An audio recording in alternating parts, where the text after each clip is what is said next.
देखें।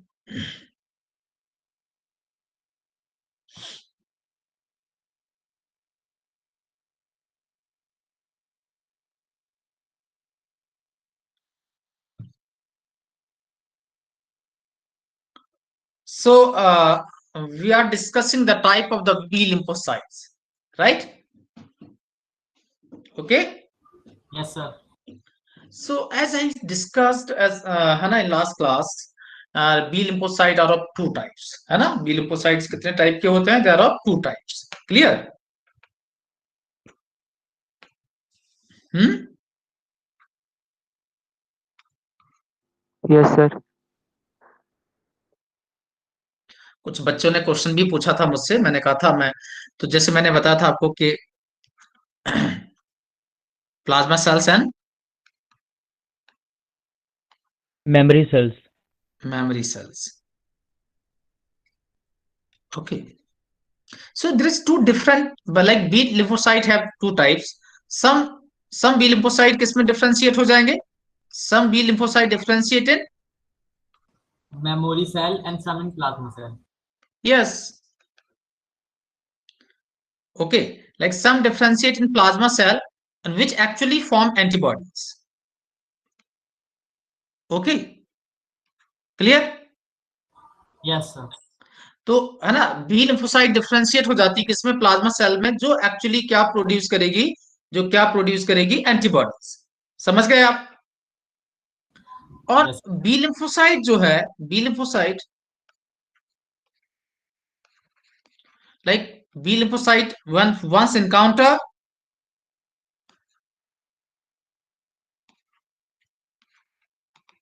with pathogen become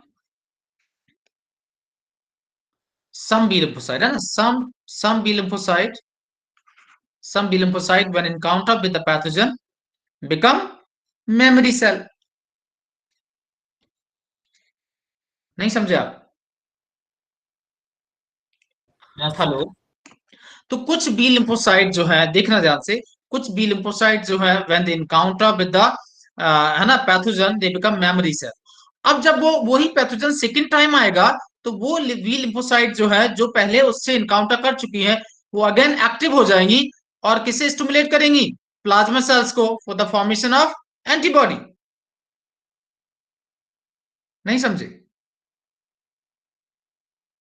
hello sir repeat कर देंगे व्हाट आई एम सेइंग जो सम बी लिम्फोसाइट जो है when they encounter with the pathogen वो किसमें चेंज हो जाएंगी मेमोरी सेल किसमें चेंज हो जाएंगे वो मेमोरी सेल जब वही पैथोजन कभी जीवन में दोबारा आया लाइफ में ब्लड के अंदर तो वो जो मेमोरी सेल्स हैं बी लिम्फोसाइट वो बी लिम्फोसाइट जो मेमोरी सेल्स बन गई है वो उस पैथोजन को देखेंगी और क्या करेंगी पहचान लेंगी और पहचानने के बाद में प्लाज्मा सेल्स को क्या करेंगी बोलेंगी कि भाई एंटीबॉडी बनाइए और इसको निपटाइए नहीं समझे ये वही है चोर जो पहले आया हुआ था नहीं समझे आप not clear hello Clear, sir. Yes, sir, clear. Clear Yes, sir. समझ गए इतना सब मुझे आपको अभी बताना नहीं है ये सब इम्यून सिस्टम में पढ़ेंगे आप बस इतना ही अभी शॉर्ट में मुझे तो बी प्लाज्मा सेल और मेमोरी सेल भी बताना ऐसा कुछ जरूरी नहीं था लेकिन क्योंकि इसके टाइप से तो मैंने आपको बता दिया तो इसलिए बहुत ज्यादा आप इसमें खोजी बनने की कोशिश मत कीजिएगा क्योंकि यही जो मैंने बताया वो ज्यादा है समझे नहीं तो किसी चीज का कोई लिमिट नहीं है अभी तो ऐसे इम्यून सिस्टम में घुस जाएंगे तो पता नहीं कैसे क्या हो जाएगा लेकिन अपन अपने टॉपिक से डेविएट हो जाएंगे तो आप समझ गए ना अभी इतना समझ में आ गया दैट्स इट क्लियर आपने Yes, लिख sir. लिया है क्या आपने लिख लिया है क्या एक्सरे तो कंफर्म Yes, sir. ओके आइए नाउ अब आपसे मैं बात करूंगा T lymphocytes okay T lymphocyte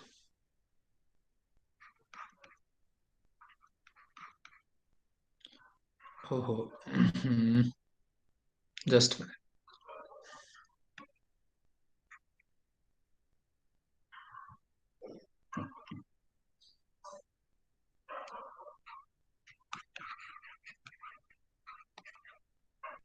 T lymphocyte जो है इनका सिंथेसिस कहाँ होगा? The synthesise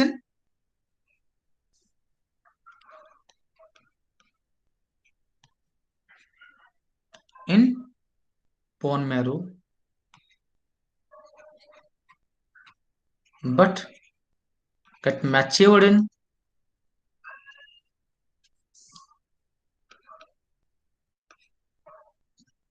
thymus.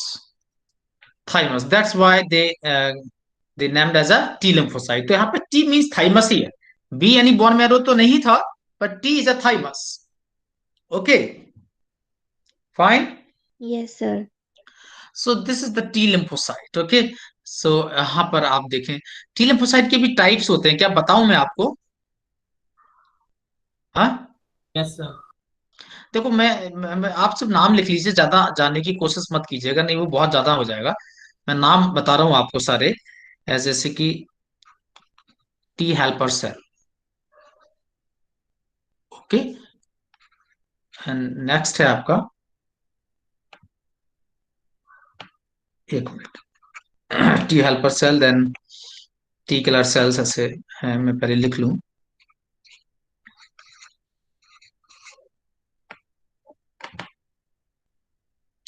T helper cells है ना, टी किलर सेल और T memory cell and T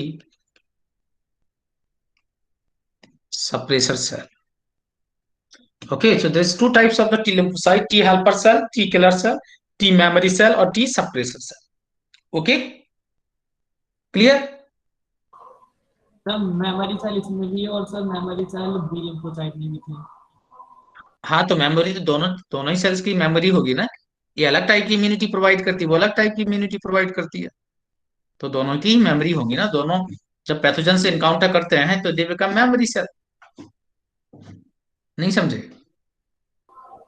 मतलब सर ये अलग अलग लेवल पर इनकाउंटर करते हैं क्या? देखो देखो, टी लिम्फोसाइट के टाइप्स हैं, कुछ टी हेल्पर सेल्स होंगी, कुछ उनमें से टी किलर सेल्स होंगी, कुछ उनमें से जब वो इनकाउंटर कर लेंगी they become the memory cell. तो टी लिम्फोसाइट जो इम्यूनिटी प्रोवाइड करता है वो डिफरेंट इम्यूनिटी है, बी लिम्फोसाइट इम्यूनिटी प्रोवाइड करता है वो डिफरेंट इम्यूनिटी है।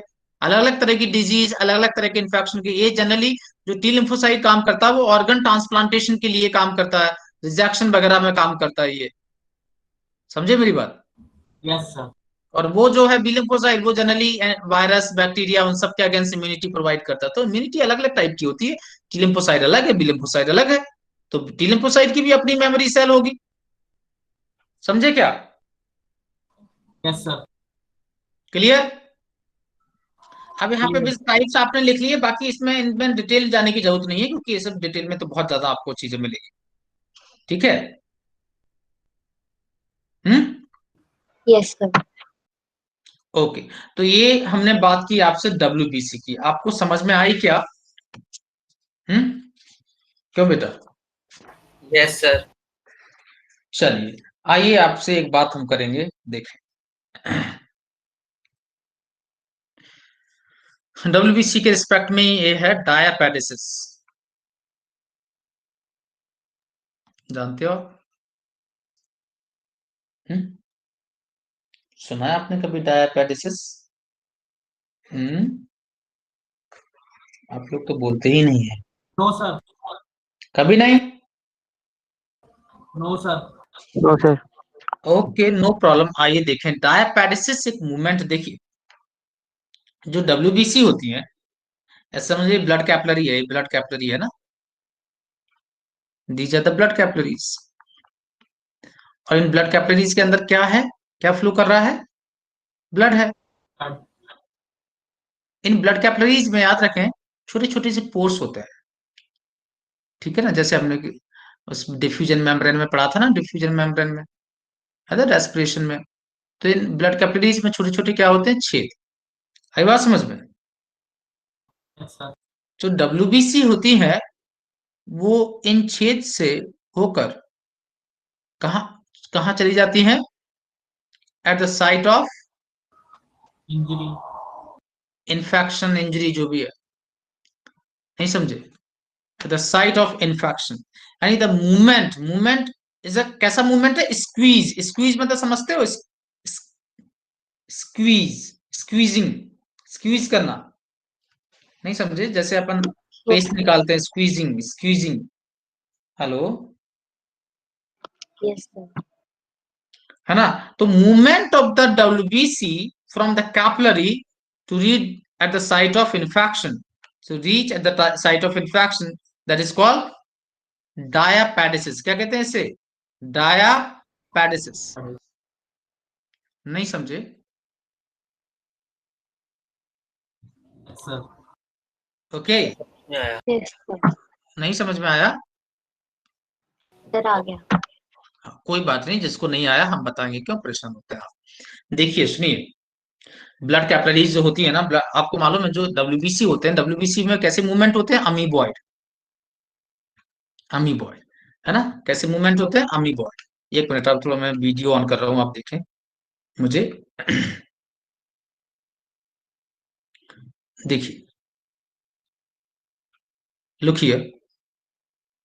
तो होता क्या है, जो डब्ल्यूबीसी, जो ब्लड कैपिलरीज है, उनमें क्या है? उनके अंदर क्या है? डब्ल्यूबीसी है। और डब्ल्यूबीसी का जो मूवमेंट होता है वो कैसा होगा? अमीबॉइड। कैसा? अमीबॉइड मूवमेंट समझते हो आप? ऐसे ऐसे ऐसे ऐसे करके निकल जाना। नहीं समझे मेरी बात? ऐसे ऐसे ऐसे ऐसे होके निकल जाए, समझ रहे हैं आप? In this Yes, way, sir. Yes, है ना? sir. या, so what I am saying, तो डायपेटिसिस जो क्योंकि डब्ल्यूबीसी जो है वो क्या है? अमीबॉइड। कैसे शेप की, कैसा मूवमेंट शो करती? अमीबॉइड, जैसे अमीबा शो करता है। तो ये ब्लड कैपिलरीज में जो छोटी सी जगह होती है, उसमें से जगह बनाकर निकल जाती है। कहाँ? To reach at the site of infection, this is called diapedesis. Clear? Yes, sir. Yes, sir. Yes, आइए तो लिखें फिर।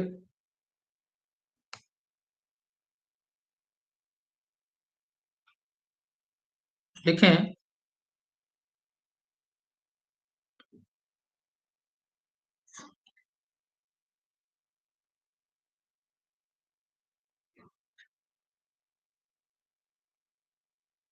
WBC reached at the site of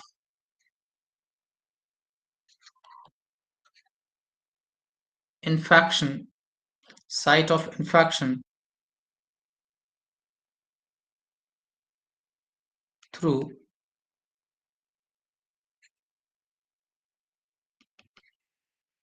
capillary by amoeboid movement.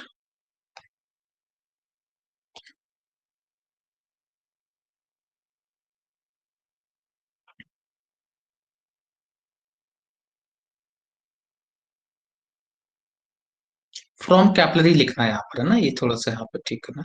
From capillary,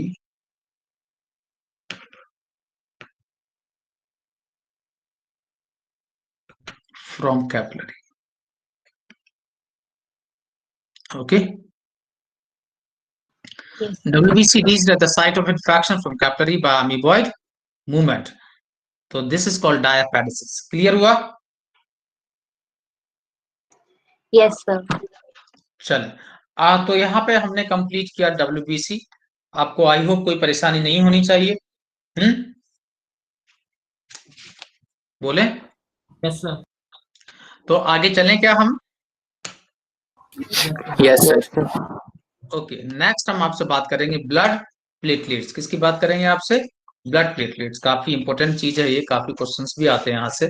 तो आइए देखें क्या होती हैं ब्लड प्लेटलेट्स। ठीक है, डालिए heading blood platelets.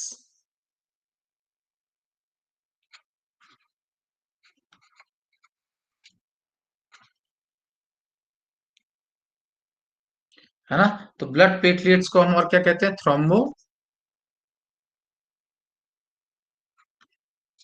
थ्रोमोसाइट। Blood platelets को हम और क्या कहते हैं? थ्रोमोसाइट, थ्रोमोसाइट। तो blood platelets also called thrombocyte, blood platelets also called thrombocyte. समझ गए? इनका काउंटिंग क्या है, कितने होते हैं ये? 1.5 से 3.5 लाख पर क्यूबिक क्या मिलीमीटर। सो 1.5 से 3.5 लाख पर क्यूबिक मिलीमीटर होता है। आई बात समझ में? Yes. अब जाहिर सी बात है इनके नंबर बढ़ जाएंगे तो क्या होगा? सर ब्लड में हर जगह क्लॉटिंग होनी शुरू हो जाएगी। तो उसे क्या कहेंगे? थ्रोम्बोसाइटोसिस। और अगर नंबर कम हो जाएंगे तो क्या कहेंगे इसे? थ्रोम्बोसाइटोपिनिया। थ्रोम्बोसाइटोपिनिया। समझे?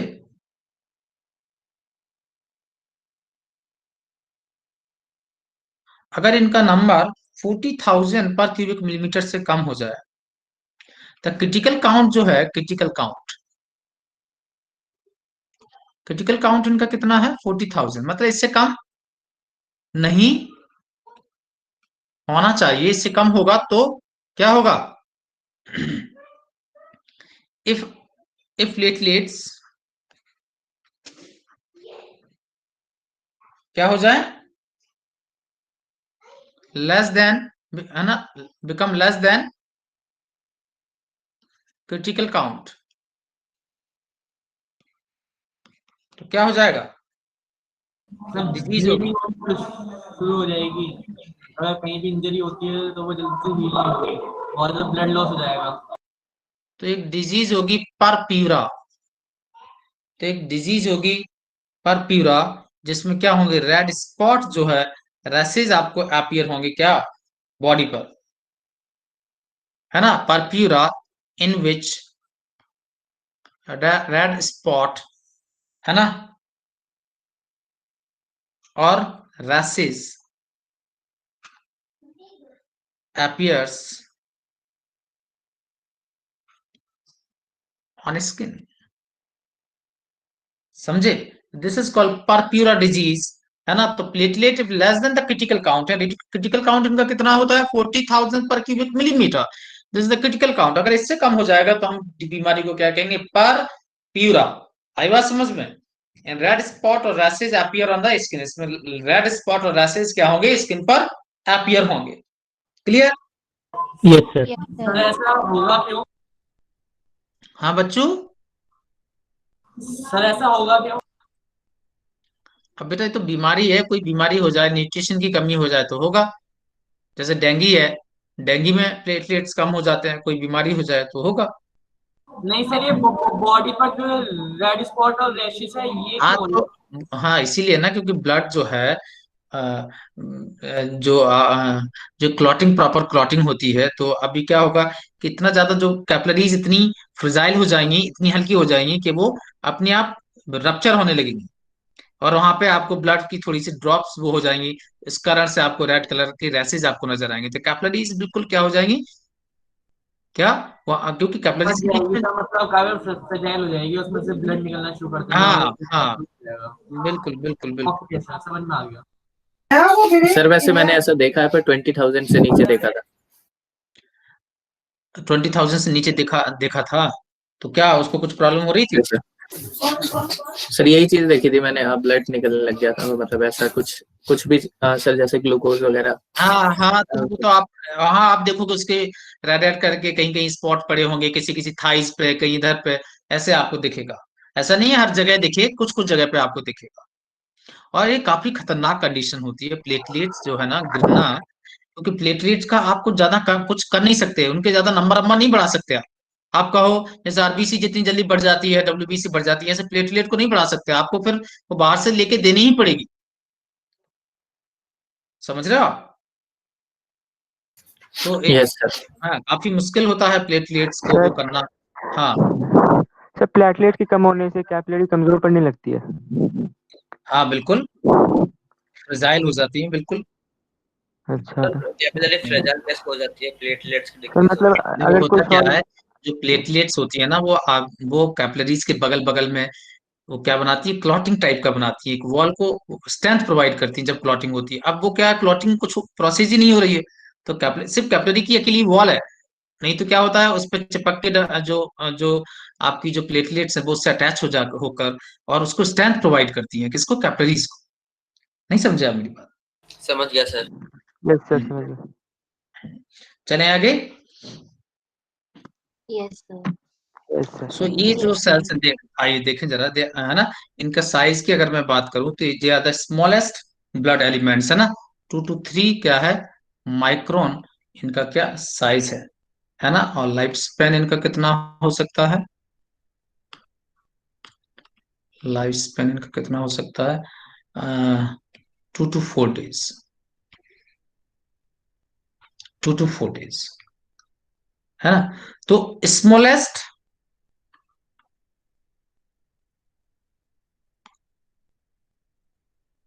ब्लड एलिमेंट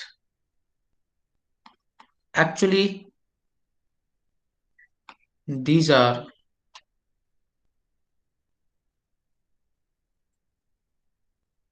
फ्रेगमेंट ऑफ, एक मिनट, क्या है ये,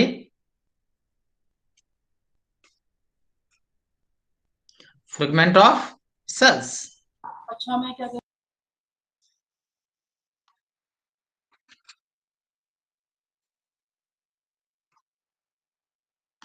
समझे? तो स्मॉलेस्ट ब्लड एलिमेंट है ये, the smallest blood element, non nucleated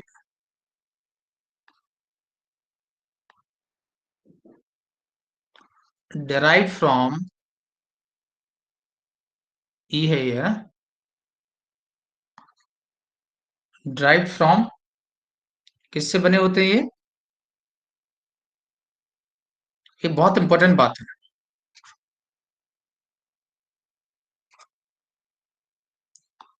mega karyocyte, underline कीजिए, सब ज्यादा क्वेश्चन इसी पर आए। Mega karyocyte, mega karyocyte, non nucleated drive from mega karyocyte. तो मैगा कैरियोसाइट जो है ना, ये आपको सेल्स बोन मैरो में मिलेंगी, these are the cells of bone marrow.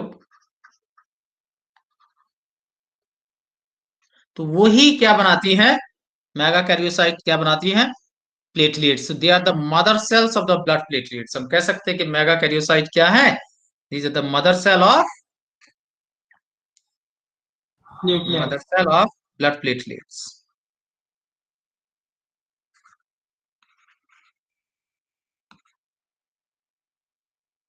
Clear? कोई प्रॉब्लम है आपको बच्चों? सर मेगा कैरियोसाइट के पास लार्ज न्यूक्लियस होता है क्या? मेगा कैरियोसाइट के पास में तो न्यूक्लियस मिलेगा, लेकिन जब वो सेल बनेंगे तब नहीं मिलेगा, उनके पास तो होगा। और प्लेटलेट्स में नहीं होगा? हाँ, उनमें नहीं होगा। Okay sir. चलें क्या आगे? Yes, बस sir. आइए, इनके शेप आपको कैसे मिल मिल सकते हैं, किस किस शेप की होंगी? आपने एनसीईआरटी में इसका डायग्राम देखा है इनका? मैंने शेयर किया था ना आपको उस दिन। डिस्क शेप होगा, ओवल शेप के भी हो सकते हैं, बाई कॉन्वेक्स भी हो सकते हैं।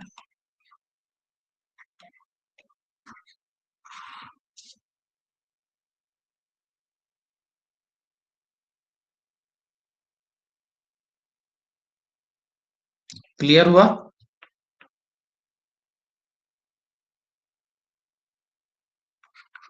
Yes sir. अब देखिए फंक्शन क्या है इनका, फंक्शन क्या है, तो ये क्या करते हैं, रिपेयर एंडोथीलियम। किसको रिपेयर करते हैं, एंडोथीलियम ऑफ बीवीएस। ये बीवीएस का मतलब क्या है,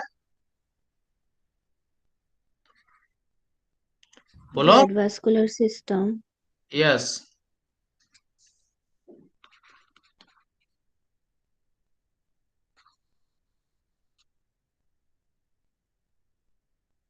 क्लियर। सो दे रिपेयर करते हैं एंडोथेलियम को, endothelium of blood vascular system by formation of platelet plug. अभी बताया था ना मैंने आपको, जस्ट अभी मेरी बात हुई थी। क्लियर। Yes sir. सर ये प्लग क्या है, ये आपने क्या लिखा प्लेटलेट है? प्लग अरे क्या प्लग है? का मतलब है देखिए ऐसे, अरे भाई प्लग मतलब इकट्ठा हो जाना वहां पे कुछ, उसको प्लग कर देना, बंद कर दे उसे, ऐसे ब्लड कैपिलरी है।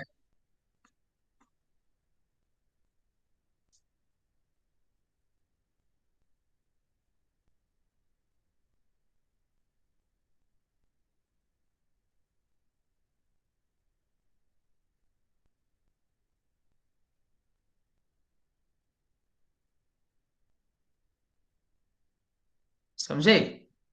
तो प्लग का मतलब वहां पे प्लेटलेट्स यहाँ पर ऐसे प्लग बना लें, ऐसे यहाँ पे इकट्ठी हो जाए ऐसे।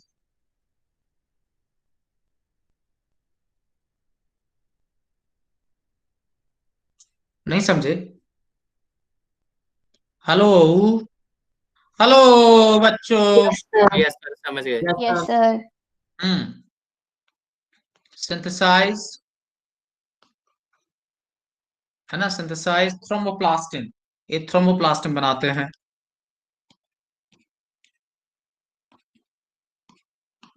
और वो किस में हेल्प करेगा? ब्लड विच, क्लॉटिंग में। Yes, blood clotting. तो मेन काम तो इनका ब्लड क्लॉटिंग है। क्लियर। Yes, sir. कोई परेशानी है आपको यहाँ पर? No sir. Okay.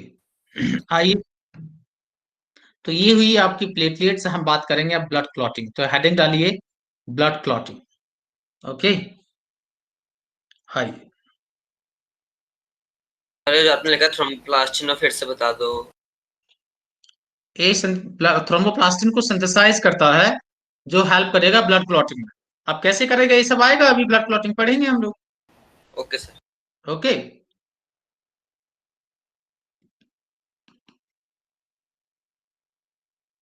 Blood clotting.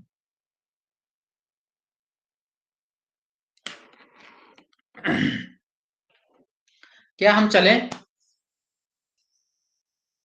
Yes. तो भाई आपने देखा होगा, इंजेक्शन तो कभी लगवाई होगा आपने, इंजेक्शन लगवाया कभी? Yes sir. Yes sir. Injection लगाया होगा तो डॉक्टर ने कॉटन दिया होगा, वो बोला होगा कि 2 और 3 मिनट्स तक इसको दबा के रखिए। आई बात समझ में? और आप रखते हैं, और नहीं रखते हैं तो ब्लड निकलने लगता है। देखा है आपने? Yes hello. सर। तो ये तो सभी ने एक्सपीरियंस किया होगा, आई होप। मुझे नहीं लगता ऐसा कोई होगा जिसने कभी ये एक्सपीरियंस न किया हो। यस सर, एक्सपीरियंस किया। Yes sir. तो क्या है ऐसा, तो क्यों क्यों बोलता है डॉक्टर दबा के रखने के लिए, प्रेस करने के लिए? हम्म, जब तक सर क्योंकि वहाँ पे ब्लड का फ्लो रुक जाता है। प्लेटलेट बनाने के लिए। ब्लड का फ्लो रुक जाता है। अच्छा, क्यों ब्लड का फ्लो क्यों रुक जाता है दबाने से? अच्छा, दबा लिए तो ब्लड का फ्लो, तो अपन तो वो, अच्छा, ऐसा क्या? अच्छा अच्छा अच्छा, आपने कहा ब्लड का फ्लो रुक जाता है, मतलब छेद में से ब्लड नहीं निकल पाता इसलिए, है ना? यही यही कंसेप्ट है इसके पीछे। ये तो बहुत सीधा सीधा कंसेप्ट है भैया। छेद से कोई पाइपलाइन में वो छेद हो गया तो आपने पाइप बंद कर दिया, तो पाइप बंद कर दिया। चलिए, कोई और बताएगा क्या?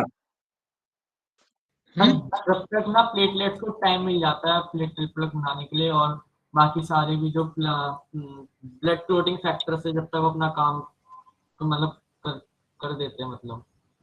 अच्छा अच्छा, चलिए ठीक है। सब अपना अपना बता रहे हैं, कोई बात नहीं, अपन मतलब बात करेंगे फॉर्मेशन ऐसा में थोड़ा क्यों टाइम करते। लगता होगा, तो तब तक ब्लड को रोकता होगा बाहर निकलने से। अच्छा अच्छा, ओके ओके। चलिए, आपने सभी ने अपने अपने तरीके से बताया, और सही या गलत बताया वो अपन बात करेंगे कि आपने सही या गलत बताया। आप देख लीजिएगा, आपको खुद ही पता चल जाएगा आपने क्या बताया। ठीक है, आई बात समझ में? तो ये आपने देखा होगा कि कहीं कहीं हमें घाव होता है, कहीं हम कट जाते हैं, वहां पर थोड़ी देर ब्लड निकलता है, कुछ समय के बाद में ब्लीडिंग अपने आप स्टॉप हो जाती है। आई बात समझ में? ठीक है, तो इसी को हम क्या कहते हैं? Blood clotting. क्लियर? समझ गए? Yes sir. आइए जरा देखें तो समझ गए ना, जो ब्लीडिंग जो टाइम है, कितने समय तक ब्लीडिंग होती रहती है, कितना कितना टाइम है, 1 से 3 मिनट तक है ना, होती है ना, ब्लीडिंग होती है। ओके, तो आपको कम से कम 3 में लिखिए, डिपेंड है, आप पता चला 1 से 3 मिनट के लिए ये जो बोला हुआ है वो क्या है, सिरेंज पतली चीज से आप कटे हैं, तो अगर आपका हाथ ही कट गया है पूरा तो 1 से 3 मिनट में से ज्यादा होगी bleeding. It's depend on the wound. ये अपन नॉर्मल वुंड जो वैसे कटने चिलने वाली जो छोटी छोटी चीजें उनकी बात कर रहे हैं, वही मैं समझे मेरी बात? Hello. Yes sir. Yes sir. Yes sir. Clotting time जो होगा, क्लॉटिंग में कितना टाइम लग जाएगा आपका, 2 से लेके 8 मिनट तक लग जाएगा। समझ गए? क्लियर? चलें आगे। Yes. देखिए कभी कभी हमारे ब्लड के अंदर भी अपने आप क्लॉट बन जाते हैं। अभी मैं क्लॉटिंग प्रोसेस नहीं बता रहा हूँ, बताऊंगा अभी जब है पेशेंस, है ना। कभी कभी हमारे ब्लड वेसल्स के अंदर भी नॉर्मली कोई ऐसे हम प्रॉब्लम नहीं कहेंगे उसको, नॉर्मली ऐसे बन जाते हैं क्लॉट्स, है ना। ठीक है, तो लिखें some time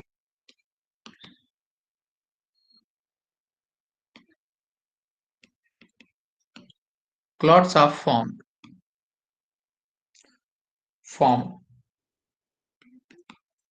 in blood vessel, है ना। और ये 2 तरह के होते हैं। सबसे पहले देखेंगे थ्रोम्बस।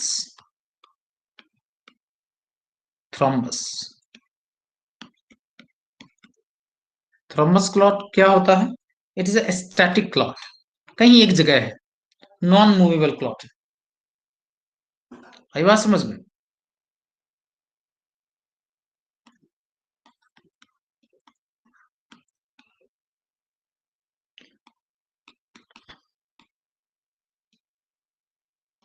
इमूवेबल है, स्टैटिक है, इमूवेबल है, समझे? Yes sir. अब जाहिर सी बात है ऐसा क्लॉट अगर कोई वैसी जगह पर है तो ये ये ब्लड वेसल्स को क्या कर सकता है? It can block the blood vessel. समझ ले, अगर वो ब्लड वेसल कोई इंपॉर्टेंट ब्लड वेसल है, जैसे वो कॉरोनरी आर्टरी है, हार्ट को ब्लड सप्लाई कर रही है, तो that can leads to problem, heart attack, वो सब भी हो सकता। समझे आप? Yes yes sir. Sir. Clear? लेकिन वो फिक्स है, जहां है वहीं रहेगा, जहां है वहीं रहेगा। समझे आप? एक दूसरा क्लॉट भी होता है, देखें, उसे हम कहते हैं क्या, एम्बुलस। क्या कहते हैं उसे हम? एम्बुलस। ठीक है, तो ये जो है बड़ा अजीब टाइप का क्लॉट है, means A movable clot, it is movable clot.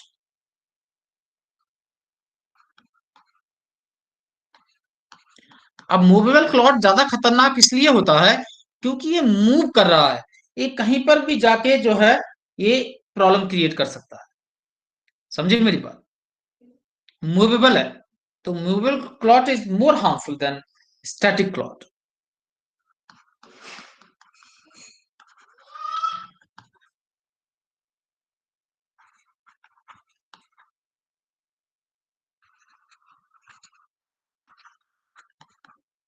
Clear? ऐसे तो स्टैटिक क्लॉट भी हार्मफुल है, जैसे कि वो अगर हार्ट की किसी आर्टरी हाँ में नहीं, तो वो वहां होगा तब हार्मफुल है ना। ये तो बहते बहते कहाँ कहाँ ना जाके प्रॉब्लम करेगा। तो ये है ना, ये तो जाते जाते कहीं पता चला ब्रेन की कुछ ऐसे पार्ट में जाके फंस गया जो जो है ना बहुत इंपॉर्टेंट पार्ट है, तो पूरा ब्रीदिंग सेंटर स्टॉप हो गया, ब्रीदिंग मेडुला को भी डैमेज कर दिया। अगर किसी पार्ट पे जाके फंस जाता है तो फिर हम इसको वापस वहां से हटा नहीं सकते हैं। तो नहीं हटा तो सकते आप, हटा तो तब सकोगे ना क्योंकि वो मूवेबल है ना अभी, तो आपको पता भी नहीं चलेगा वो कहाँ है।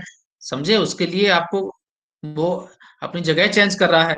और अगर कहीं 2 मिनट के लिए भी वो रुक गया कहीं पर इधर उधर, तो वो तो उतनी देर में तो काम हो जाएगा, फिर कहाँ कहीं जाके दूसरी जगह प्रॉब्लम करेगा। Okay sir. सम, समझे? तो मतलब कोई भी चीज जो आपको पता है कि मुझे यहाँ निशाना लगाना है, वो यहाँ पे हम मार रहे हैं, लेकिन आपको पता ही नहीं कहाँ लगेगी, तो डर लगता है ना। आपसे कोई आपको खड़ा कर दे और आपको कोई शॉट मारे आपके ऊपर, और आपके ऊपर है ना तरबूज ऊपर रखे, बोलो तरबूज में मार रहा है, चलो आपको पता ना तरबूज में मारेगा, लेकिन वो कहेगा जो खड़े हो जाओ, जहां मन करेगा वहां मारेंगे। तो आपको लगेगा कि पता नहीं कहीं आंख आंख में लगेगी तो क्या होगा। नहीं समझे मेरी बात? Yes sir. तो Yes, sir. चलता फिरता क्लॉट है ना, तो ज्यादा डेंजरस है ना, कहीं ऐसी जगह पे आ गया जो लीथल हो सकता है, फैटल हो सकता है, डेथ हो सकती है। Clear? Yes, yes sir. Sir. और हम चलते हैं बच्चों अब आगे। ठीक है, तो आइए बात करते हैं आपसे ब्लड क्लॉटिंग फैक्टर।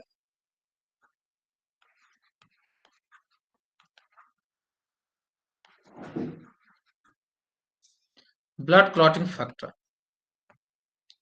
तो एक साइंटिस्ट हैं मैकफार्लेन, एक साइंटिस्ट हैं, कौन?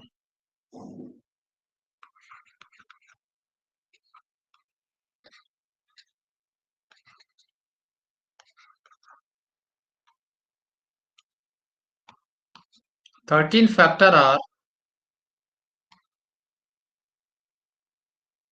responsible for blood clotting. उनके अकॉर्डिंग कितने फैक्टर रिस्पॉन्सिबल है? 13 फैक्टर। कितने फैक्टर है? 13 factor are the responsible for the blood clotting. नहीं समझे मेरी बात? सर वो साइंटिस्ट का नाम क्या लिखा है?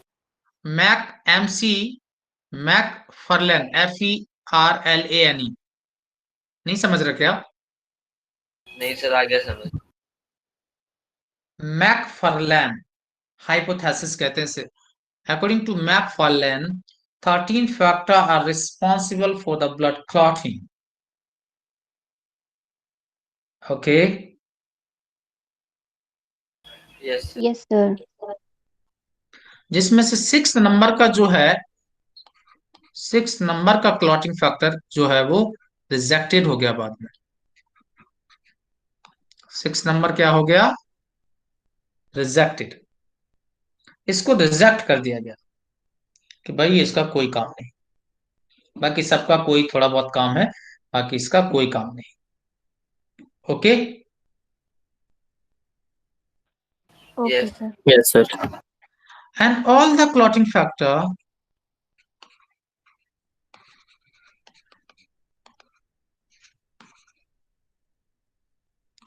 synthesized in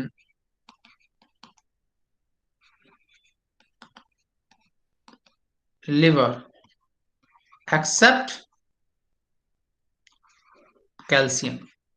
अब वो तो आयन है, तो जितने भी ब्लड क्लॉटिंग फैक्टर हैं सभी कहाँ बनेंगे? लिवर के अंदर, एक्सेप्ट कैल्शियम, क्योंकि कैल्शियम तो आयन है जो बाहर से मिलेगा, आपको खाने से मिलेगा।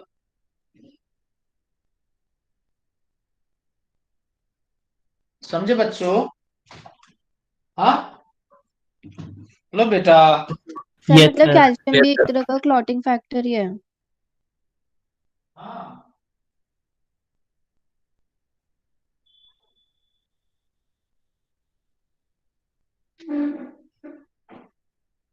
हाँ बेटा, अरे कैल्शियम भी सर क्लॉटिंग मतलब फैक्टर है। कैल्शियम भी एक क्लॉटिंग फैक्टर है। हाँ, ओके कैल्शियम सर। भी एक क्लॉटिंग फैक्टर है, लेकिन वो लिवर में नहीं बनेगा क्योंकि वो आयन है, बाकी सब लिवर में यस बनता सर। है। ओके। Okay sir. आइए, तो नेक्स्ट मैं बात करूंगा आपसे, सबके नाम लिखा रहा हूं मैं आपको, है ना, 13 जो भी हैं उन सभी के। आइए देखिए,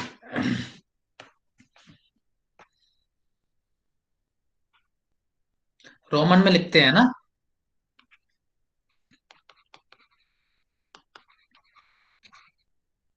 फाइब्रिनोजन,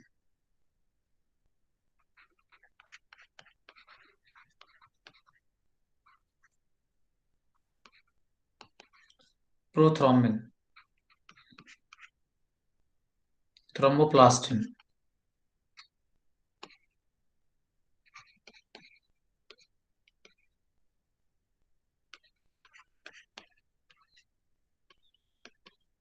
कैल्शियम,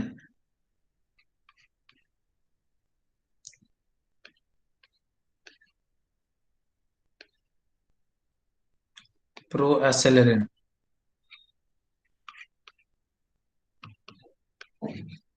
एसेलेरिन।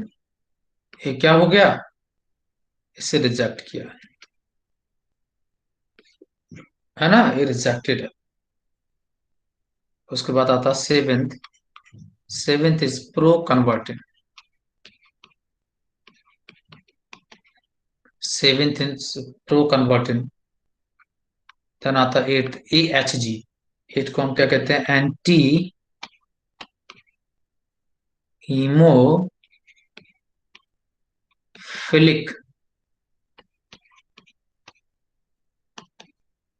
ग्लोबुलिन AHG, समझे।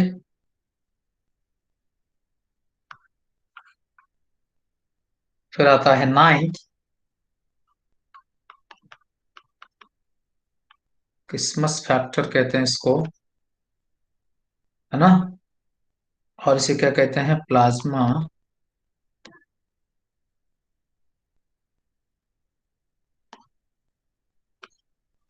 थ्रोम्बोप्लास्टिन। इसको इतना मत लिखो, ये कंफ्यूजन हो जाएगा आपको, इतना ही लिखिए आप, है ना। क्रिसमस फैक्टर लिखिए आप, थोड़ा याद हो जाएगा, नहीं तो फिर आपको याद करना पड़ेगा, ठीक है। उसके बाद लिखें आप, टेंथ को कहते हैं Stuart, Stuart power factor, Stuart power factor,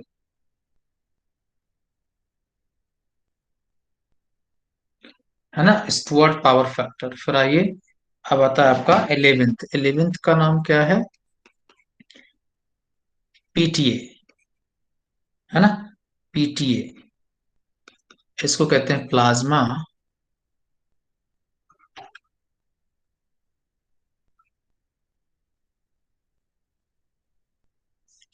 thromboplastin antecedent. फिर आता है 12th नंबर का, है ना, 12th नंबर का है हैगमैन फैक्टर, हैगमैन फैक्टर। फिर आता है आपका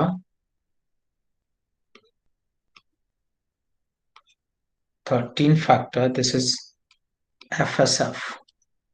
क्या मतलब इसका, fibrin stabilising factor, this is also called लैकी लॉरेंड फैक्टर।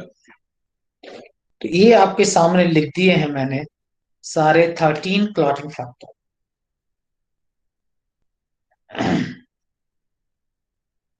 आई होप आपने लिख लिया होगा। सर एक को हमने रिजेक्ट कर दिया, तो 12 ही हुए ना। हाँ, यस तो सर, नाम लिख लिया। तो लिख दिए ना मैंने तुम्हें, नाम तो 13 बताया ना, यस ऐसी सर। बात करते हो तुम तो, है? नाम पर तो सर मैंने हम तो तुम्हें 13 बताए सर हैं। पर हम 12 भी फैक्टर कंसीडर करेंगे ना, 13 मतलब 6 तो है नहीं। नहीं, जो हाइपोथेसिस, अब देखिए उन्होंने हाइपोथेसिस जो बोला है उसमें भी जो मेन काम तो 3-4 ही करते हैं, बाकी सबके तो इधर उधर से डायरेक्टली काम है, कोई डायरेक्टली काम थोड़ी ना करते हैं, बाकी तो किसी और को किसी और के थ्रू काम कराते हैं, ऐसे है। तो लेकिन मैकफर्ले ने 13 फैक्टर ही बोला है, और 13 फैक्टर बाद में कोई ऐसे आपसे पूछेगा कि कौन सा रिजेक्ट हो गया, तो ऐसे आप बताएंगे, ऐसे क्वेश्चन आएंगे, ऐसे कोई आपसे बोलेगा नहीं कभी भी, कभी कोई क्वेश्चन ऐसे नहीं आएगा कितने क्लॉटिंग फैक्टर जरूरी होते हैं, समझे मेरी यस बात। सर। हाँ। Okay sir. पर एक क्वेश्चन आपको आ सकता है कि कौन सा रिजेक्ट हुआ, तो आप बताएं 6 नंबर का एसेलेरिन। सर ये जो 10th नंबर पे इसका ये नेम का लिखा है आपने। Stuart, ST, ninth ninth the 10th। Stuart, STUART। Stuart power factor. हाँ, okay sir. Stuart power factor.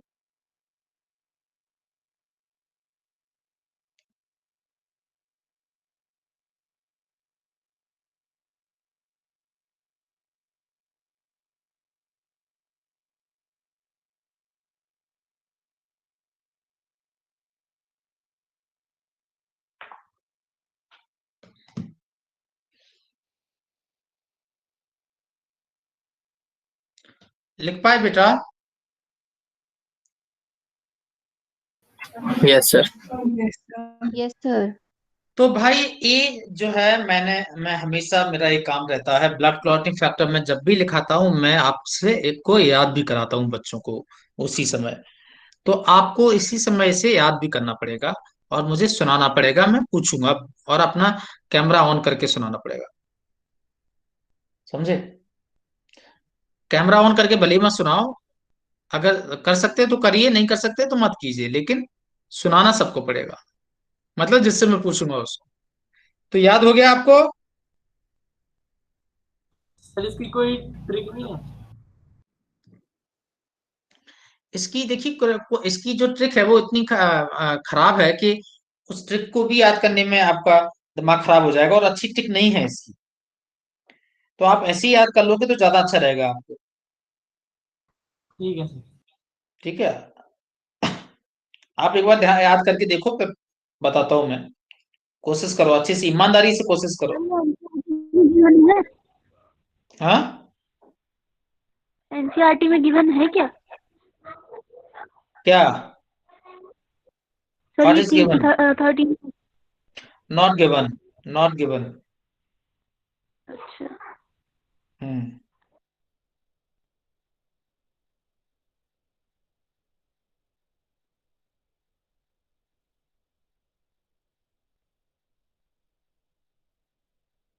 Actually इसका एक निमोनिक का एक बड़ा कारण क्या है कि इनके नाम बहुत सारे अलग अलग हैं। मतलब प्रोकम्बाटेंट को कुछ और भी कहते हैं, ऐसे है ना, उसको कुछ और भी कहते हैं, तो इसलिए एक जिंगल कभी इनका सही बन नहीं पाता है। तभी ऐसे मैं बता दूंगा आपको।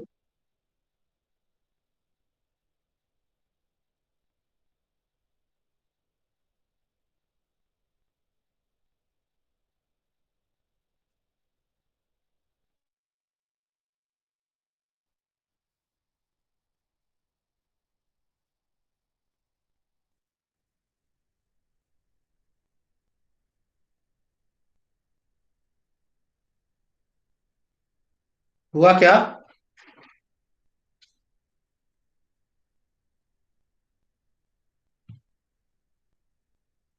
जब तक मैं इसका वो लिख देता हूँ निमोनिक, अगर आपको यूजफुल लगे तो कर लेना, मुझे तो कोई यूजफुल नहीं लगता, तो मुझे तो वैसे ही, मतलब मैं तो समझता हूँ वैसे ही याद कर लें तो अच्छा है, लेकिन तब भी आपको अगर लगता है कि निमोनिक है तो आप लिख सकते हैं। एक निमोनिक है, ठीक है। आप याद करते जाए, आप याद करिए, मैं लिख दे रहा हूँ, फिर आप बाद में लिख लीजिए।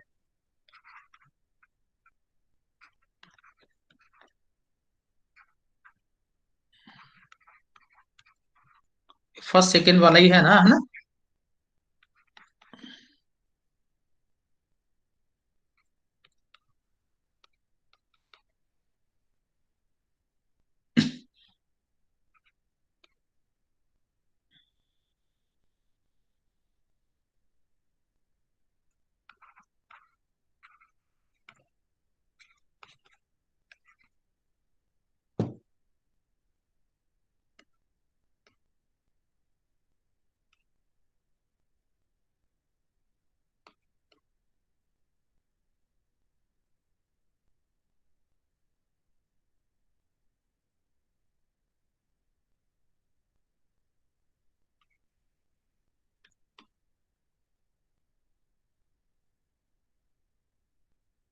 सर आप ये ट्रिक लिख रहे हैं ना? हाँ हाँ।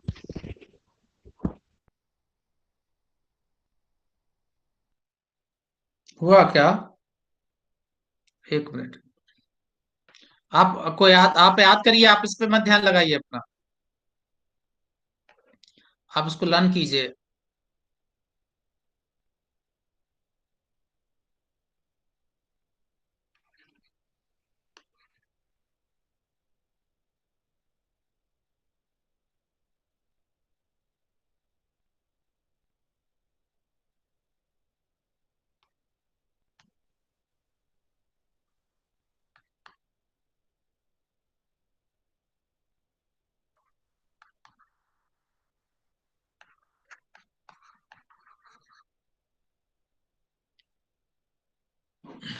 तो foolish people try climbing long slopes, ना स्लोप्स। अब आप कहोगे कि सर सेवेंथ पे मैंने क्या लिखा है आपको? Pro converting. प्रो कन्वर्टेंट, है ना? तो अब लेकिन प्रो कन्वर्टेंट का एक और नाम होता है क्या, पता है आपको? सर ऐसे ही याद हो जाएगा। स्टेबल फैक्टर, ये प्रो कन्वर्टेंट का नाम है। तो इसलिए यहाँ पर क्या यूज किया उन्होंने, स्लोप। तो वही इसीलिए मैं नहीं बताता हूँ, मैंने कहा वैसे ही याद हो जाएगा, वो तो बहुत ही बेकार है।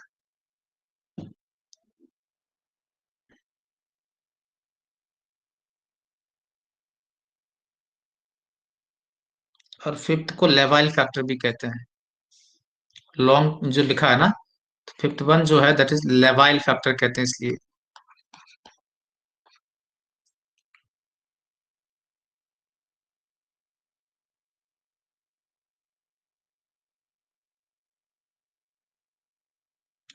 समझ गए, इसको लेवाइल फैक्टर भी कहते हैं,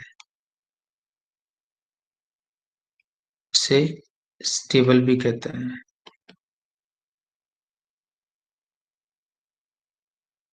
तो फाइव नोजन क्या हो गया, फुलिश, है ना? उसके बाद में पीपल, सर प्रोथ्रोम्बिन। ऐसे ही याद हो जाएगा, रहने दीजिए। चलो यस ठीक। सर।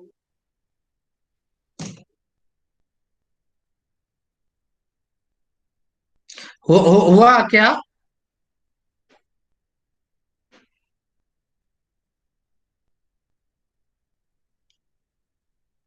Yes sir. तो भैया ये है आपके ब्लड क्लॉटिंग फैक्टर्स, है ना? चलिए मैं पूछूं, हो गया होगा आई होप आप सभी को। चलिए, कौन बताने वाला है? हाँ, कुछ कुछ लोग तो, hello. Yes sir. Yes sir. चलो बताओ भाई, हम्म। शुभम बताएगा, शुभम। शुभम बता। आ, शुभम सुना एकदम जल्दी। सर सुनाओ जल्दी। हाँ सुनाओ। सर फिब्रिनोजन, हम्म प्रोथ्रोम्बिन, हम्म थ्रोम्बोप्लास्टिन, हम्म फिर उसके बाद सर कैल्शियम आयन, प्रो हाँ प्रो एसिलिन, फिर उसके बाद हाँ। एस्पिरिन, फिर उसके बाद प्रो कन्वर्टिन, फिर उसके बाद यस एएचजी, फिर उसके बाद yes factor, yes Stuart power factor, फिर उसके बाद यस। पीटीए, फिर उसके बाद हैगमैन फैक्टर, उसका एफएसएफ। वेरी नाइस, एक्सलेंट, बहुत ही बढ़िया। आगे बताओ। आ, अनामता, अनामता बताओ।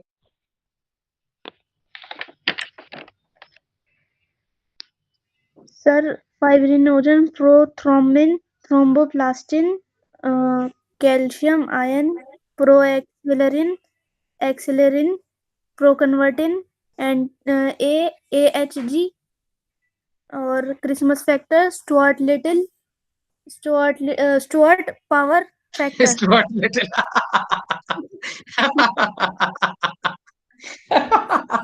मूवी देखते हो तुम लोग बहुत, है ना? क्यों? सर ये नियमोनिक अच्छा हैं?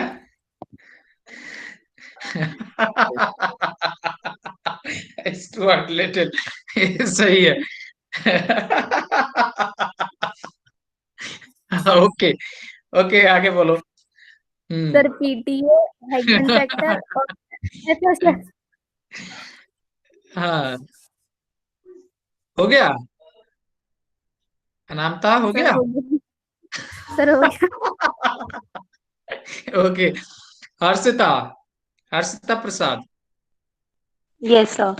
हम्म So fibrinogen, thromboplastin, prothrombin, calcium ion, proaxilin. Sequence सही बताया बेटा? सेक्वेंस सही बताया आपने? Sir sequence.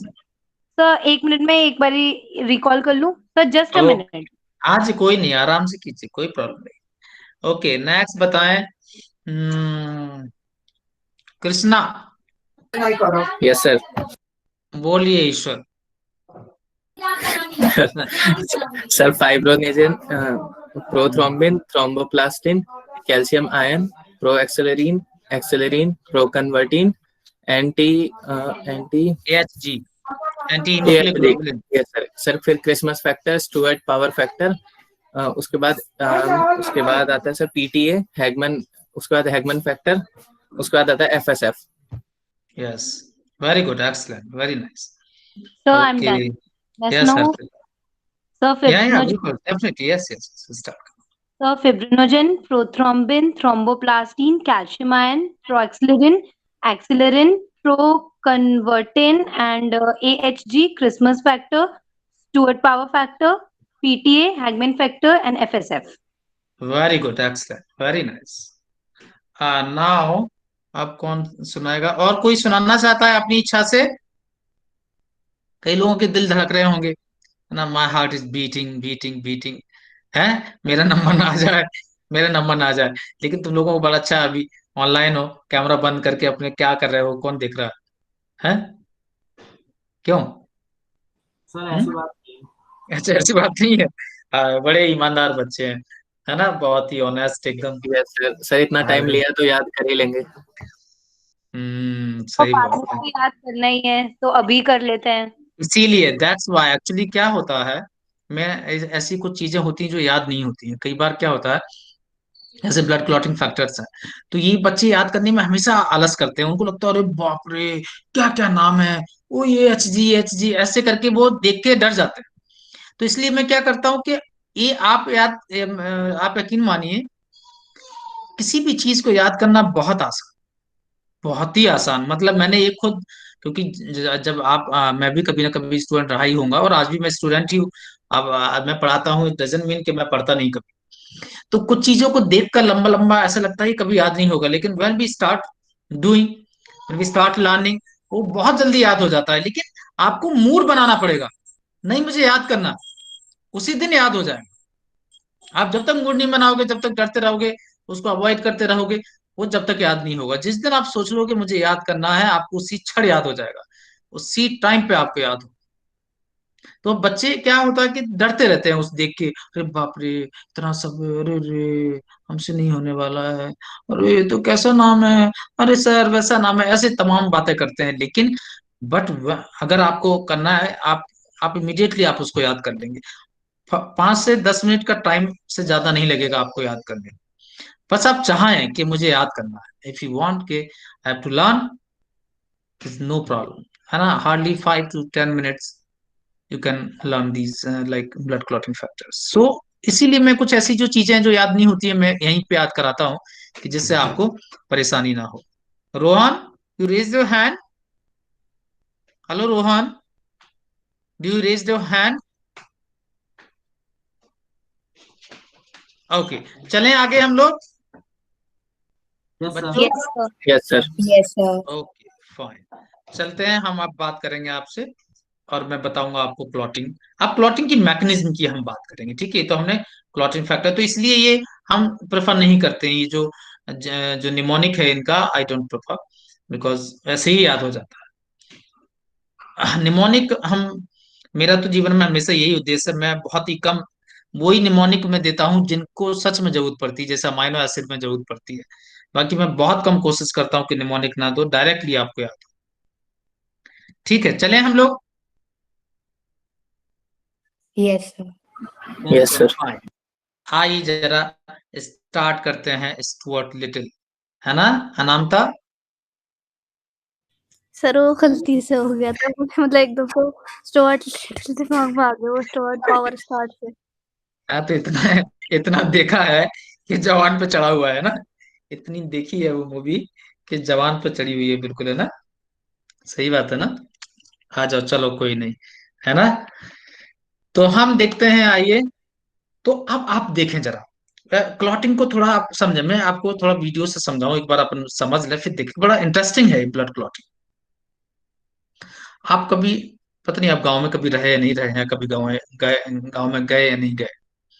गांव में बहुत सारी चीजें लोग जो है अपना ऐसे ही इस डेवलप कर लेते हैं बिना किसी, मतलब उनको पता है कि ऐसा कुछ करने से ऐसा कुछ हो जाएगा, पर हालांकि उसके पीछे कोई साइंटिफिक क्या है उनको नहीं मालूम है, बट उनको ये पता है कि ऐसा करेंगे तो ऐसा होता है। आपको मालूम है गांव में जो है, मुझे आज भी याद है जब हम कट जाते थे या कहीं होता था तो ऐसे कुछ पत्थर का छोटा सा टुकड़ा होता था, कुछ ऐसा है तो ऐसे लगा के उसको दबा लो, ऐसे लगा के उसको दबा लो, तो बड़ी जल्दी ब्लड रुक जाता है। तो बाद में पता चला कि क्या रीजन है, तो actually pressure, high pressure and smooth surface that stimulate the clotting. जब वो पत्थर रखते हैं वहां पे, छोटा सा वो पत्थर पड़े रहते हैं ना, उनको रखते हैं, तो जो रफ सरफेस है वो एक्सपोज होती है, रफ सरफेस से एक्सपोज होते हैं, और जैसे ही रफ सरफेस से एक्सपोज होंगे क्या होगा, क्लॉटिंग ज्यादा होगी। नहीं समझे मेरे को। हाई प्रेशर, दबाने से, हाई प्रेशर, तो ऐसा नहीं है कि आप दबा रहे हो कि छेद से ब्लड ना निकले, नहीं। हाई प्रेशर जब जब आप दबाव डालते हो वहां पर, that also promote the blood clotting, ये भी ब्लड क्लॉटिंग को प्रमोट करता है। नहीं समझा, नहीं समझे। समझ गया सर। अब इसका कारण मैं बताऊं, प्रेशर या रफ सरफेस से क्लॉटिंग स्टिमुलेट क्यों होती है। देखिए, जब ब्लड फ्लो कर रहा है किसके अंदर, ब्लड कैपिलरी के अंदर, किसके अंदर ब्लड फ्लो कर रहा है, कैपिलरीज के अंदर। You know capillaries are very smooth, बहुत ही स्मूथ होती हैं। तो जब ब्लड फ्लो कर रहा है उसको कोई ऑब्स्ट्रक्शन, कोई इरिटेशन नहीं है बीच में। बट जब कोई ब्लड कैपिलरी बीच में से फट जाएगी, कट जाएगी, ध्यान रखना, तो क्या होगा, तो वहां पे सरफेस कैसी हो जाएगी, रफ। जब ब्लड वहां से फ्लो करके निकलेगा, उस रफ सरफेस के पास आएगा, तो जब उस रफ सरफेस से ब्लड प्लेटलेट्स टकराती हैं, दे गेट इरिटेटेड। समझे मेरी बात। और वो बहुत सारा थर्मोप्लास्टिन निकलना स्टार्ट करती है, और वो ब्लड क्लॉटिंग को प्रमोट करता है। नहीं समझे। तो जब भी प्लेटलेट्स उस कटी सर हुई मतलब सरफेस, जैसे वो ब्लड कैपिलरी में, मतलब आप बता रहे हो कि वो ब्रेक हो गई, फिर उसके बाद तो जब ब्लड वहां से फ्लो करके निकलेगा उस जगह आएगा जहां पे वो रप्चर है, जब वहां पे जो ब्लड के अंदर जो प्लेटलेट्स है वो रफ सरफेस से के कांटेक्ट में आएंगी, तो वो एक तरह से इरिटेट हो जाएंगी, और वो बहुत सारा एक केमिकल निकालना स्टार्ट करेंगी, थर्मोप्लास्टिन, और जो क्लॉटिंग को प्रमोट करेगा, बढ़ाएगा। नहीं समझे। Okay sir. समझ रहे हो आप या नहीं समझ रहे। Yes sir. ओके, तो आइए यस सर। तो देखते हैं, है ना। तो इस एक और बात आपको याद रखें, आपने कभी देखा होगा कि एक बहुत बुरा कल्चर है हमारे यहाँ कि हर चीज पे हम गरम सिकाई करने लग जाते हैं, चाहे कुछ कहीं लग जाए, कहीं जो आपने देखा होगा कई लोग पीछे से गिर जाते हैं, पीछे मतलब हिप रीजन से गिर जाते हैं, तो हिप पे नीला नीला हो जाता है, देखा आपने। नहीं समझे। Yes sir. Yes sir. नीला नीला हो जाता, तो एक्चुअली क्या हुआ, वो क्या हुआ, नीला नीला मतलब क्या हुआ। सर वहाँ पे ब्लड ब्लड का नहीं फ्लो पहुंचता रुक गया। अरे नहीं बाबा, ऐसा मत बोलो, नेहा ऐसे नहीं है। सर वहां उसे पर क्या, नील कहते हैं। क्या कहते हैं। सर मेरी मम्मी तो नील कहती है उसे। हाँ, नील पड़ गया, बिल्कुल नील कहते हैं उसको, नील पड़ गया वहां पे, है ना। बोलते हैं यहाँ पे नील पड़ गया, तो वो नील क्या है एक्चुअली, आपका स्किन तो कटी नहीं, लेकिन आपको इतनी चोट लगी है कि आपकी वहां की जो ब्लड वेसल्स हैं वो रप्चर हो गई, और ब्लड ब्लड वेसल से बाहर निकल आया, ब्लड से बाहर नहीं, बॉडी से बाहर नहीं निकला, ब्लड वेसल से बाहर निकल। नहीं समझा। Yes sir. ब्लड वेसल से बाहर आ गया, और फिर वो बाहर आके क्या कर जाता है, क्लॉट कर जाता है, क्लॉट कर जाता है, तो वो नीला नीला दिखता है। आपने देखा होगा जब धीरे धीरे वो ठीक होता है तो बहुत सारे कलर चेंज करता है, थोड़ा सा रेड सा होगा, फिर ऑरेंज टाइप का होगा, लास्ट में जब ब्राउन हो ठीक होने, जाता है। थोड़ा लास्ट में जब ठीक होगा तो थोड़ा येलो कलर का दिखेगा। ठीक है आप, हेलो। यस सर जब सर। वहाँ पे blood yes sir. Yes sir, वो तो अलग से मैं क्या चेंज कह हुआ। रहा था अब, हाँ अब मैं क्या कहना चाहता हूँ कि जब आपको ऐसी चोट लगे जहां पे ब्लड इंटरनल इंजरी हुई है आपकी ब्लड वेसल्स को, और वहां पे क्लॉट बन गया है, ब्लड बाहर नहीं निकला लेकिन अंदर क्लॉट बन गया, तो वहां पर कभी भी गर्म चीज अप्लाई नहीं करनी चाहिए, क्योंकि गरम गरम भी क्लॉटिंग को प्रमोट करता है, वो और ज्यादा क्लॉटिंग कराएगा। इसलिए आपने देखा होगा जब ऐसी चोट लगती है तो डॉक्टर किससे कैसे सेकाई कराता है, किससे सेक लगाता है, ठंडी चीज बताओ? से। Ice, ice. आइस से लगाता है। समझे मेरी बात? तो वहां पर आइस का यूज करना चाहिए, है ना आपको? तो आइस का क्यों सर, वो तो हीट से भी कर सकते हैं हम। हाँ तो हीट से क्यों नहीं कर सकते, आइस से क्यों करना है मतलब? अरे यार, अभी क्या बोल रहा हूँ मैं, अभी क्या बोल रहा था मैं, बोल रहा हूँ गर्म हीट भी ब्लड क्लॉटिंग को बढ़ाती है। अधिक temperature, high temperature, high blood pressure और रफ सरफेस, ये सब जो है क्लॉटिंग को बढ़ाता है। नहीं समझे? अच्छा, ठीक है ठीक है। आपको गर्म सिकाई कब करनी चाहिए? जब आपको मसल्स का पेन हो, मसल्स वगैरह में अकड़न आ जाती है, मसल्स वगैरह टाइट हो जाती है, स्टिफ हो जाती है, जैसे सर्दियों में होता रहता है, तो वहां आप सिकाई कर सकते हो, वहां पे सिकाई अच्छी है। समझे आप? Yes sir. यस। चलें फिर हम बताएं आपको अब, तो यस सर। चलें, आइए चलिए।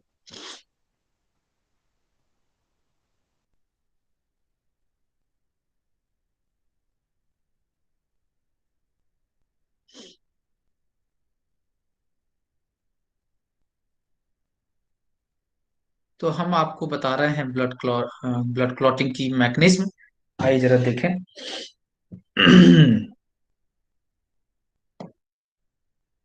तो देखिए, सबसे पहले क्या होगा, जहां इंजरी होगी, है ना, जहां इंजरी होगी तो इंजर्ड जो क्या है, इंजर्ड टिश्यूज, आई बात समझ में? ठीक है, इंजर्ड टिश्यू क्या करेंगे, प्रोड्यूस करेंगे, एक minute, just minute.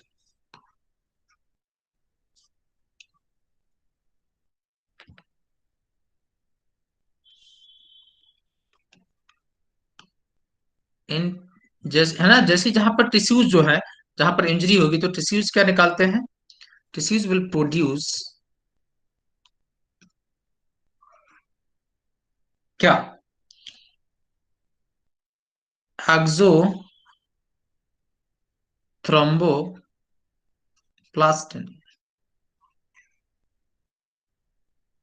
And platelets of this place, है ना, और यहाँ की जो प्लेटलेट्स होंगी,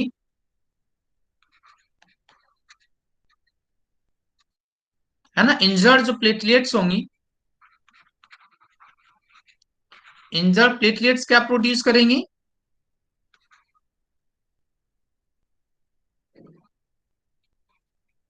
थ्रोम्बोप्लास्टिन। इंडो थ्रोम्बोप्लास्टिन, वो एक्चुअली वो एक ही चीज है, बट टिश्यू बाहर वाला चीज हो गई। समझे?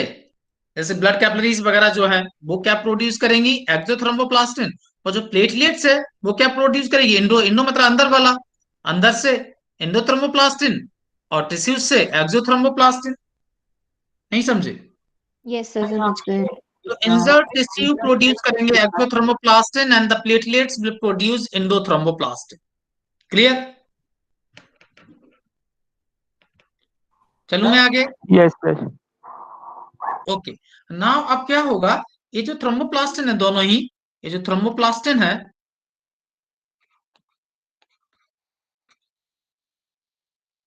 ये क्या करेंगे, रिएक्ट करेंगे किसके साथ में, रिएक्ट विद कैल्शियम। कैल्शियम का बहुत इन्वॉल्वमेंट है क्लॉटिंग में, है बात समझ में? कैल्शियम एंड प्लाज्मा प्रोटीन, और क्या बना लेंगे ये, and plasma protein to form, देखें, to form, just minute, प्रोथ्रोमिनेज,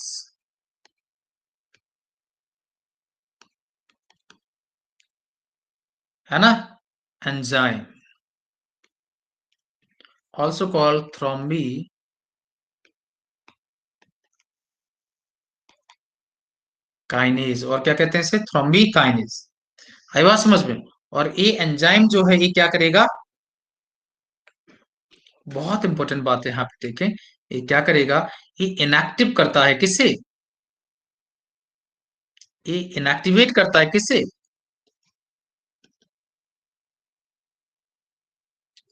inactivate heparin, ये इनएक्टिवेट करेगा किससे, हेपेरिन को, क्योंकि हेपेरिन क्या करता है, ब्लड क्लॉटिंग को होने नहीं देता। जब हेपेरिन को इनएक्टिवेट करेगा तब तो क्लॉटिंग होगी ना। Yes sir. तो ये एक्चुअली क्या हो गया, it is a anti heparin, ये एंटी हेपेरिन है। क्लियर।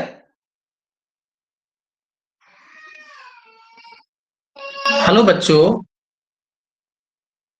अरे बोलते नहीं हो आप लोग। Yes sir. तो ये आपकी फर्स्ट स्टेप हो गई है ना।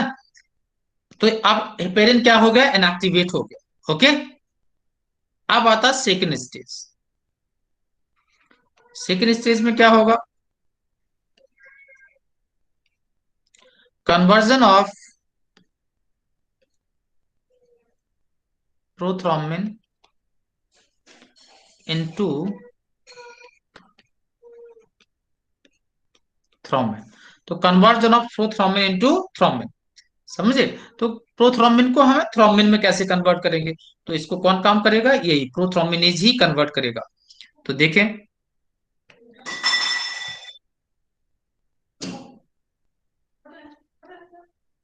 जो प्रोथ्रोम्बिन है,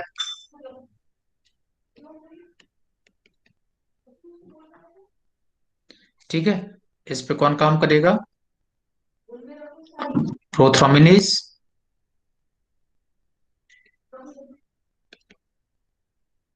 along with the कैल्शियम, इसे किस में चेंज कर देगा, थ्रोम्बिन में, समझे। कैल्शियम के प्रेजेंस में ऐसे है ना, कैल्शियम वहां पर रहना चाहिए, है ना। तो प्रोथ्रोम्बिन को प्रोथ्रोम्बिनेज एंजाइम, स्पेलिंग सही लिखना, मैं लिख देता हूं दोबारा से।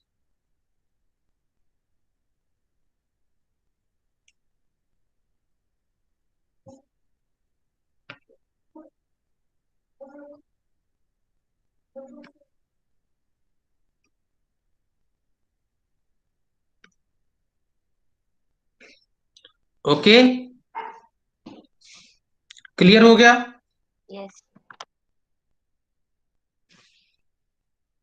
चलूं क्या, सर चलूं बेटा। Sir yes sir.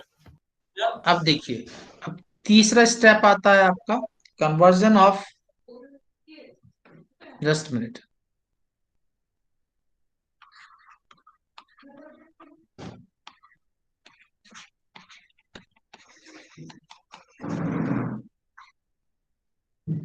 नोजन into fibrin. आई बात समझ में, ठीक। सो अब क्या क्या होता है, देखिए फाइब्रिनोजन फाइब्रिन में क्या अंतर है, देखें जरा। जो फाइब्रिनोजन है, फाइब्रिनोजन जो है इज अ सॉल्युबल प्रोटीन। कैसा है, सॉल्युबल प्रोटीन। आई बात समझ में। जबकि फाइब्रिन जो है, फाइब्रिन कैसा है, इनसॉल्युबल, इनसॉल्युबल है, एंड फाइब्रस है,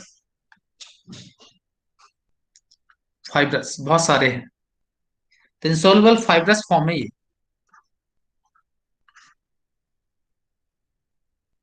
समझे। तो अब क्या करेगा, जो फाइब्रिनोजन है, इस पे कौन काम करेगा, थ्रोम्बिन, किसके साथ, कैल्शियम के साथ में, किसमें चेंज करेगा इसे, फाइब्रिन में। समझ गए? Yes sir. अब देखो अब क्या होगा, अब ये फाइब्रिन क्या करेगा, देखना ध्यान से। क्लॉट क्या चीज है देखना अभी, है समझ लो, ये आपकी स्किन है, ये आपने इतने पार्ट पे आपको कट लगा है ना, इतने पार्ट पे आपको कट लगा है और इसमें ब्लड निकल रहा है, देखना इसमें आपका ब्लड फ्लो कर रहा है ना। तो इस जगह ये जो है ये क्या बना लेंगे, दे फॉर्म अ नेटवर्क। कौन? फाइब्रिन प्रोटीन क्या बना लेगी ऐसा,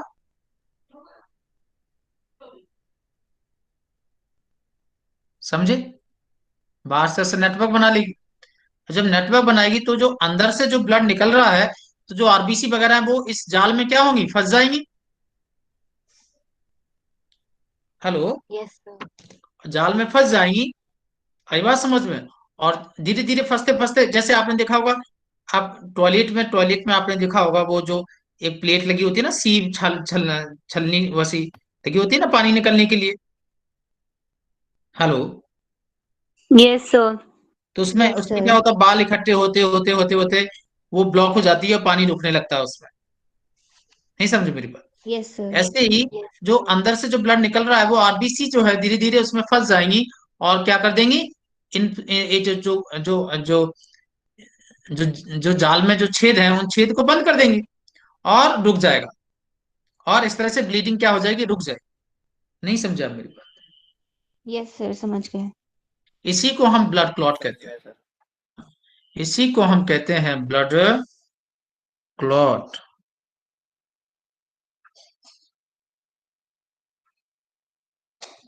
और कोआगुलम, सॉरी और कहते हैं कोआगुलम।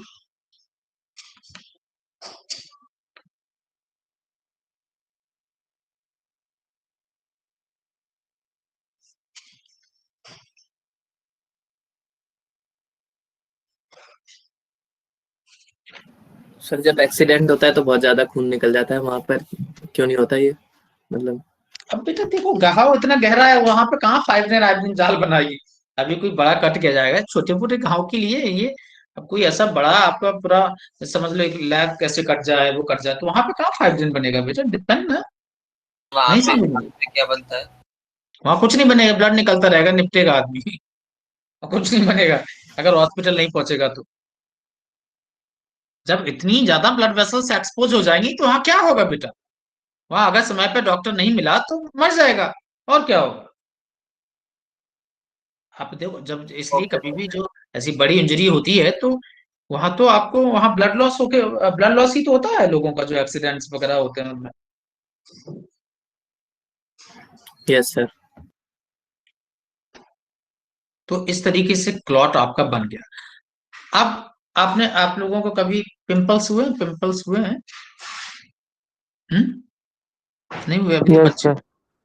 तो आपने कभी Yes. पिंपल निकाला होगा, तो पिंपल में पहले पस निकला होगा, फिर थोड़ा सा ब्लड निकला होगा, निकला होगा, निकला।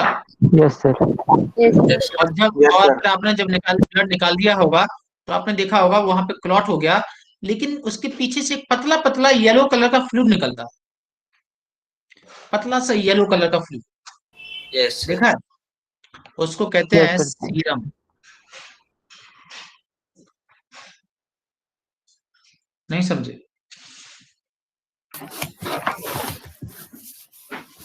सर वो प्लेटलेट नहीं है। सीरम जो है, it does not clot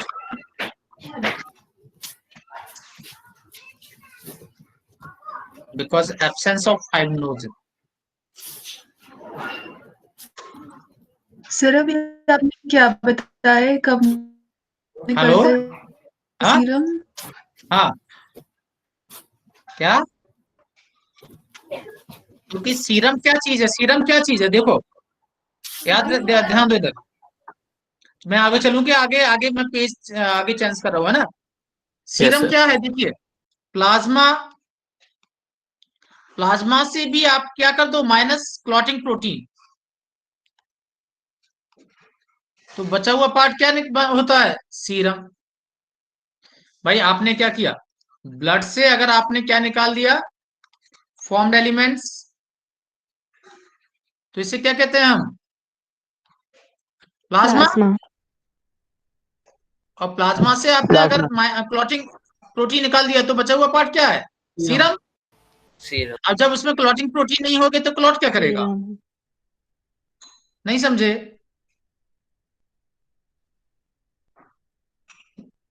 yes okay, sir. फिर हुआ? समझ में सर आया? पीछे स्लाइड दिखा दो। क्या दिखा दे? सर पिछली वाली साइड। किसकी साइड? किसकी? सर पिछली वाली स्लाइड। अच्छा अच्छा। हम्म।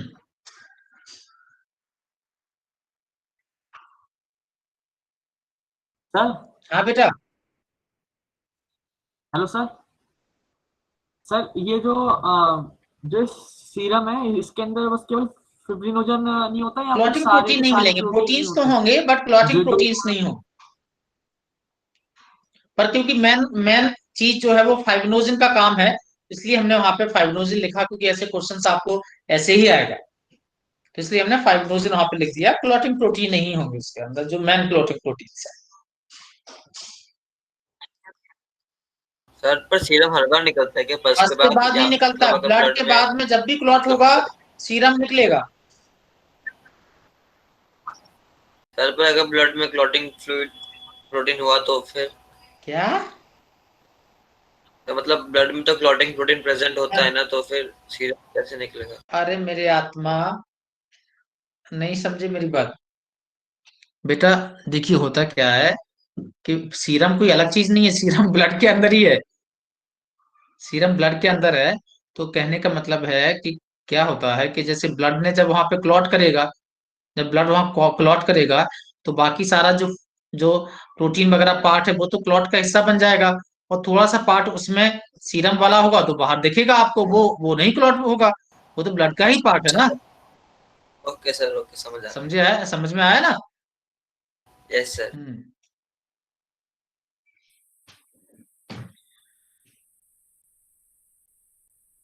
क्या हम आगे चल सकते हैं? Yes sir. और हम अब बात करेंगे आपसे किसकी? ब्लड ग्रुप्स की। ठीक है, ब्लड ग्रुप्स की बात करेंगे। आइए देखें।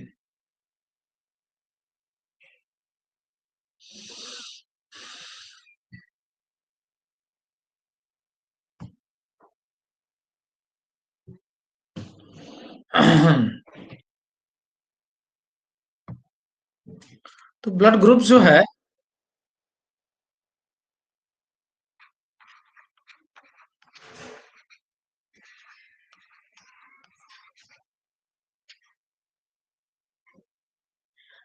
क्या है blood group? What is blood group? क्या चीज है ये ब्लड ग्रुप, और क्या जरूरत है इसकी पढ़ने की? क्या चीज है और क्या जरूरत है इसको पढ़ने की? क्या आप बता सकते हैं? कोई भी, एनीवन, अपना शेयर कर सकता है अपना नॉलेज। मैं इसलिए पूछ ब्लड लेता के हूँ आपको। टाइप, हाँ, क्या? ब्लड के टाइप्स। अच्छा, ब्लड के टाइप्स है, तो मेरा ब्लड के टाइप मतलब ब्लड को टाइप पे कैसे डिवाइड कर दिया? किसके बेसिस पे हमने टाइप कर दिया? उनमें जो जो मतलब किसी में कुछ हो, किसी ब्लड में कुछ और। कुछ और कुछ क्या? ये कुछ कुछ क्या है? सर जो एंटीजेंस और आरबीसी पे एंटीबॉडीज। एंटीजेंस प्रेजेंट हैं। सर जो एंटीजन हाँ है जी। एंटीबॉडीज उसके बेसिस पर। हाँ, तो इन्होंने Yes, ये sir. बात Presence सही and की होगी। absence of antibodies. एंटीबॉडी नहीं, एंटीजन से। हाँ, ब्लड ग्रुप्स का नाम जो होता है that is based on antigen, nothing related with antibody. समझे? एंटीजन का जो ब्लड ग्रुप्स के जो नाम है, बेस्ड ऑन द एंटीजन। हाँ, आपको ये पता भले ही होगा कि इसमें कौन सा एंटीबॉडी होगा, लेकिन नाम इसलिए नहीं पड़ा। नाम इसलिए नहीं पड़ा कि उसमें ये एंटीबॉडी है, नाम इसलिए पड़ा कि उसमें ये एंटी क्या, वो एंटीजन है। एंटीजन। Antigen. ये एंटीजन है ना? ठीक है, तो देखें जरा, यहां पर लिखें क्या होता है। तो एंटीजन। सर हम्म। सर मेरी अभी 8 बजे क्लास होती है, तो आप ना टाइम से ओवर कर दीजिएगा प्लीज। हाँ हाँ, बिल्कुल बिल्कुल, ठीक है। तो जो एंटीजन और ब्लड ग्रुप जो है इज प्रेजेंट ऑन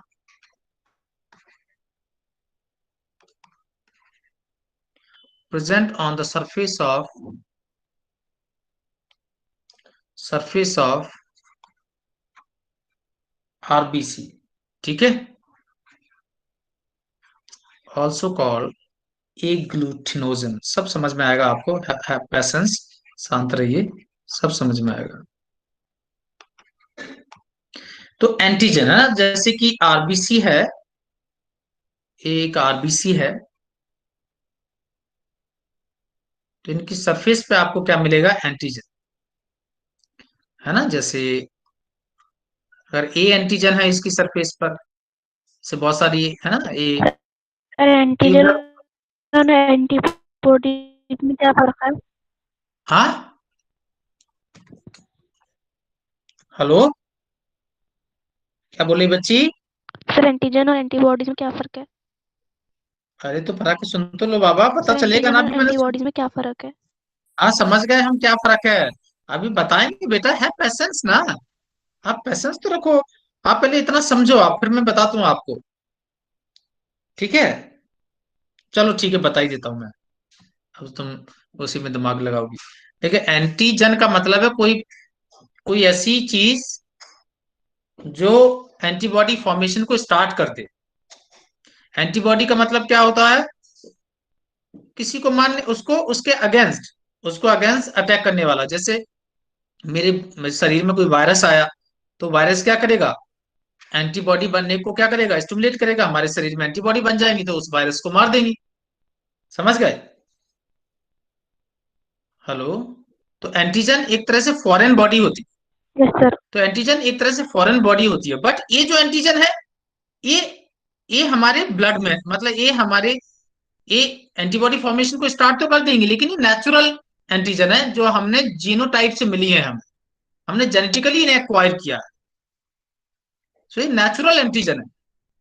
कोई भी डिजीज वाले पैथोजन को, इन सबको हम एंटीजन कह सकते हैं। एंटीजन का मतलब होता है, एंटी मतलब एंटीबॉडी, और जन मतलब जनरेट करने वाला। ऐसी कोई चीज, एंटीबॉडी जनरेट करने का मतलब है जो आके इरिटेट कर दे आगे ब्लड को, और ब्लड उसके अगेंस्ट क्या बना ले, एंटीबॉडी, उसको मारने के लिए। नहीं समझे? तो एंटीबॉडी एक तरह से प्रोटेक्शन के लिए है, एंटीबॉडी प्रोटेक्शन के लिए होते हैं। नहीं समझे आप? तो मतलब जो वायरसेस होते हैं, बैक्टीरिया, वो सब अपने एंटीबॉडीज प्रोड्यूस करते हैं एंटीजन की मदद से। हाँ, वो जब हमारे शरीर में जाएंगे तो उनके अगेंस्ट हमारा शरीर एंटीबॉडी बनाना शुरू कर देगा। आपने अभी देखो, कोविड वगैरह का टेस्ट होता है ना, उसमें देखते हैं एंटीबॉडीज, देखते हैं अगर एंटीबॉडीज मिलती हैं तो मतलब कि उसमें के अंदर कुछ गया है, उसकी बॉडी के अंदर कुछ गया है।